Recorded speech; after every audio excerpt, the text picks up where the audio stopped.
آج ہم بات کریں گے اللہ تعالیٰ کے ایسے برگزیدہ پیغمبر کی جن کو سمندر میں ڈال دیا گیا اور جن کو دیو ہیگر مچھلی نے نگل لیا۔ آخر آپ سے ایسی کون سی خطا سرزد ہوئی تھی جس کی وجہ سے آپ کو کئی دنوں تک مچھلی کے پیٹ میں رہنا پڑا اور آپ اس دیو ہیگر مچھلی کے پیٹ میں کئی دنوں تک رہے؟ اور آخرکار آپ نے ایسی کون سی دعا پڑھی جس کی وجہ سے آپ کو اللہ تعالیٰ نے اس آزمائش سے نکال دیا اور آپ کئی دنوں کے بعد اس مچھلی کے پیٹ سے باہر آئے؟ آج ہم آپ کو اس ویڈیو میں حضرت یونس علیہ السلام کا واقعہ بتائیں گے اور اس دعا کے بارے میں بھی بتائیں گے جس کو حضرت یونس علیہ السلام نے اللہ تعالیٰ کی بارگاہ میں مانگا، جس کے بعد اللہ تعالیٰ نے حضرت یونس علیہ السلام کو اس آزمائش سے دور کر دیا۔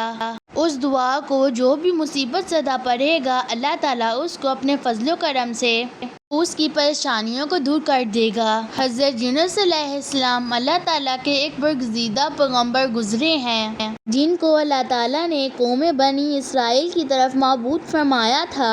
اور پیارے دوستو، یاد رہے بنی اسرائیل وہ قوم ہے جس کی طرف اللہ تعالیٰ نے سب سے زیادہ انبیاء کرام علیہ السلام کو مبعوث فرمایا، اور اللہ تعالیٰ نے حضرت یونس علیہ السلام کو نبوت عطا فرمائی اور آپ علیہ السلام کو عراق کے مشہور شہر نینوا کی طرف دین حق کی دعوت دینے کا حکم فرمایا۔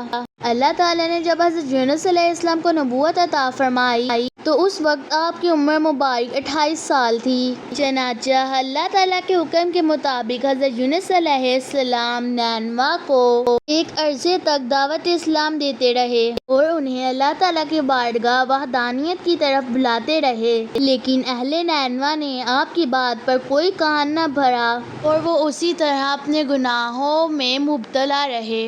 لیکن اس کے باوجود بھی حضرت یونس علیہ السلام اپنی قوم کو اللہ تعالیٰ کی وحدانیت کی طرف بلاتے رہے اور گناہوں سے منع کرتے رہے۔ حضرت یونس علیہ السلام نے کئی سالوں تک اپنے قوم کو حق کی نصیحت کی، لیکن وہ قوم اپنے گناہوں سے باز نہ آئی، اسی طرح اللہ تعالیٰ کے گناہوں میں مبتلا رہی۔ اہل نینوا کی مسلسل سرکشی اور مخالفت نے حضرت یونس علیہ السلام کو دل برداشتہ کر دیا اور حضرت یونس علیہ السلام اپنی قوم کی نافرمانیوں کو دیکھ کر ان سے سخت ناراض ہوئے اور ان کے لیے اللہ تعالیٰ سے عذاب الہی کی بد دعا کر کے اس بستی سے روانہ ہو گئے۔ اور پھر جب آپ اپنی اس بستی سے دعا کرنے کے بعد باہر نکلے، چلتے چلتے دریائے فرات کے دریانے پہنچ گئے۔ وہاں آپ کو مسافروں سے بھری ہوئی ایک کشتی نظر آئی۔ وہ لوگ جانے کے لیے تیار تھے، چنانچہ آپ علیہ السلام اس کشتی میں سوار ہو گئے۔ کشتی ابھی کچھ دور ہی گئی تھی کہ اللہ تعالیٰ کی طرف سے تیز ہوائیں طوفانی چلنے لگ پڑیں، اور اس خوفناک طوفانی ہواؤں کے اندر وہ کشتی ڈگمگانے لگی۔ چنانچہ اس طوفانی ہواؤں کے اندر کشتی کے ڈوبنے کا خطرہ مزید بڑھ گیا۔ تو اس وقت تمام بندوں نے اپنے عقیدے کے مطابق کہا، معلوم ہوتا ہے کہ اپنے آقا کا بھاگا ہوا غلام اس کشتی میں سوار ہو گیا ہے، چنانچہ اس غلام کو کشتی سے باہر نکال نہ دیا جائے تو اس مصیبت سے نجات حاصل نہیں ہو سکتی۔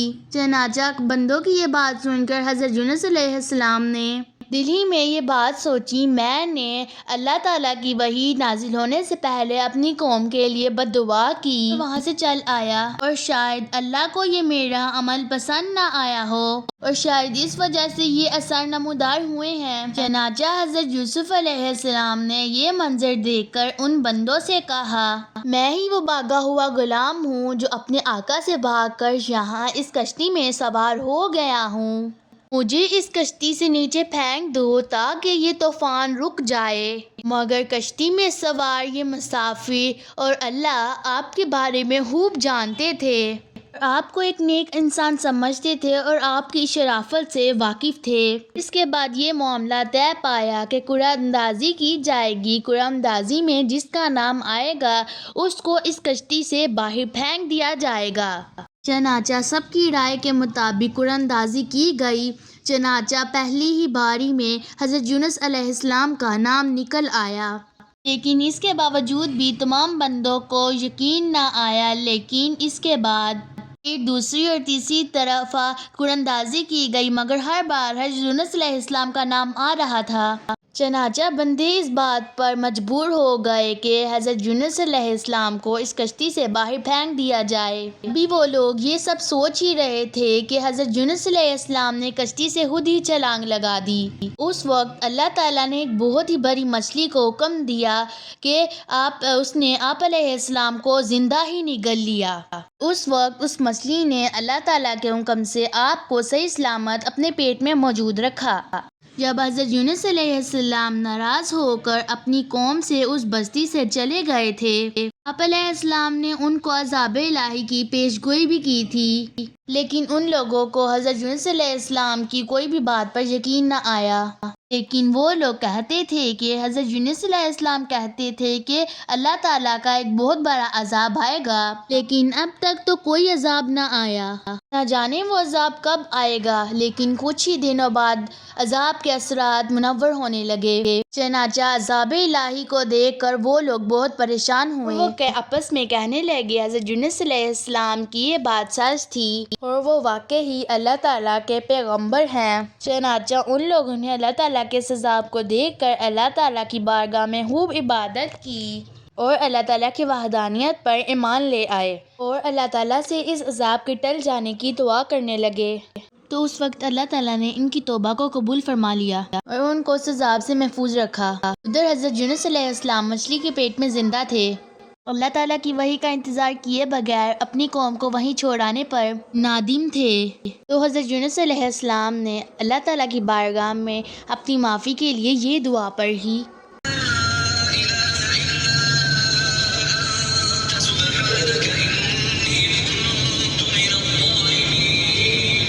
ترجمہ: اے رب العالمین، تیرے سوا کوئی معبود نہیں، تو ہی یکتا ہے اور میں تیری پاکی بیان کرتا ہوں، بے شک خود ہی میں ظالم ہوں۔ چنانچہ تب اللہ تعالیٰ نے جب حضرت یونس علیہ السلام کی یہ درد بھری دعا سنی تو اس دعا کو اپنی بارگاہ میں قبول فرمایا اور حضرت یونس علیہ السلام کو اس آزمائش سے نجات دی کہ اس وقت اللہ تعالیٰ نے مچھلی کو حکم دیا کہ وہ حضرت یونس علیہ السلام کو صحیح سلامت دریا کے کنارے پر ڈال دے۔ تو اس وقت مچھلی نے اللہ تعالیٰ کے حکم کے مطابق تعمیل کرتے ہوئے حضرت یونس علیہ السلام کو دریا کے کنارے پر ڈال دیا اور اس طرح حضرت یونس علیہ السلام 40 دن تک مچھلی کے پیٹ میں رہے۔ 40 دنوں کے بعد اللہ تعالیٰ نے آپ کی یہ دعا قبول فرمائی اور اس آزمائش سے آپ کو نجات بخشی۔ جب آپ مچھلی کے پیٹ کے باہر آئے تو آپ کی حالت بہت کمزور تھی اور آپ زمین پر گر گئے۔ اس وقت اللہ تعالیٰ نے آپ کے قریب ہی ایک بیل اگا دی اور آپ اس کے سائے میں آرام کرنے لگے، جس سے آپ کی طبیعت کچھ بہتر ہوئی۔ تو آپ علیہ السلام نے اس درخت کے سائے میں ایک جھونپڑی بنائی اور اس جھونپڑی میں رہنے لگے۔ چنانچہ کچھ عرصے کے بعد وہ بیل سوکھنے لگی اور یہ ماجرا دیکھ کر حضرت یونس علیہ السلام بہت پریشان ہوئے اور بہت دکھی ہوئے، کیونکہ حضرت یونس علیہ السلام اس بیل سے بہت محبت کرنے لگ گئے تھے۔ تو اس وقت اللہ تعالیٰ نے حضرت یونس علیہ السلام کی طرف ایک وحی بھیجی: اے یونس، تمہیں اس بیل کے سوکھنے کا بہت افسوس ہوا، جو کہ ایک معمولی سی چیز ہے۔